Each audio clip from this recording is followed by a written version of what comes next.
Assalamualaikum. Allahumma salli ala Sayyidina Muhammad wa ala ali Sayyidina Muhammad.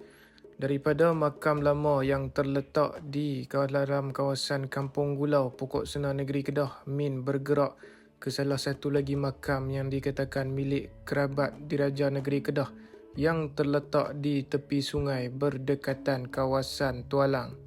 Menurut sumber rekod lisan, makam ini sebenarnya bukanlah berada di kawasan ini tetapi berada di dalam kawasan agak ke dalam, kemudian dipindahkan ke kawasan sedikit keluar berada di tepi jalan berdekatan dengan sungai. Makam ini dikaitkan dengan salah seorang anak Raja Kedah suatu ketika dahulu yang diberi gelaran nama sebagai Long Putra.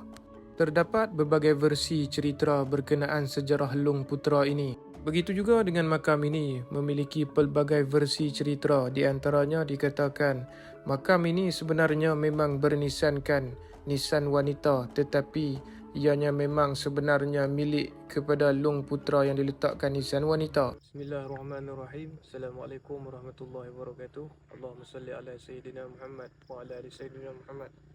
Baik, tuan-tuan dan puan-puan, hari ini Min datang ke makam purba yang terletak di tebing sungai, iaitu di dalam kawasan Tualang juga, yang digembar-gemburkan sebagai dikatakan makam kepunyaan Long Putra, di antara putra kepada Sultan Kedah.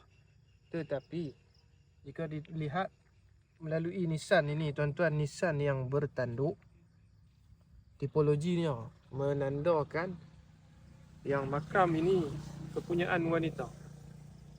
Jadi bagi saya benda ni belum lagi kita boleh membuatkan satu kesahihan yang mengatakan ini adalah makam milik Long Putra lah.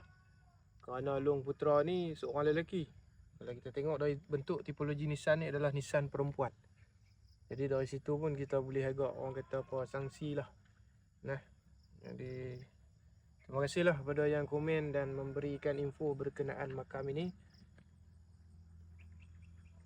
InsyaAllah sejauh manakah kesahihannya hanya Allah yang maha mengetahui.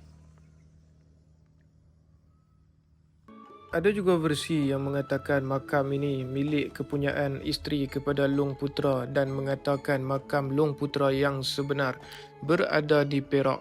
Sesungguhnya Allah yang maha mengetahui. Makam ni sebenarnya diceritakan oleh antara penduduk lama kawasan ni, dikatakan sebenarnya makam ni terletak di kawasan dalam, di dalam sana lah. Jadi diubah keluar ke kawasan ni.